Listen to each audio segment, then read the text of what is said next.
OFW ka ba? Empleyado na pagod na sa paulit-ulit na trabaho pero kulang pa rin ang oras at income mo?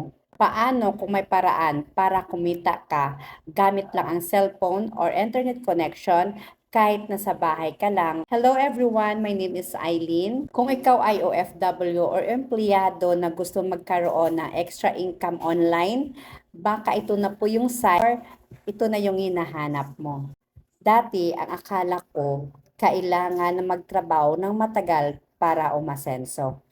Pero na-realize ko, ang importante ay magkaroon ng another source of income. Sa OBA or sa Online Business Academy, natuto akong gamitin ang social media para magkaroon ng online income opportunity. Part-time lang muna, pwede mong gawin after work, during free time or kahit nasa abroad ka.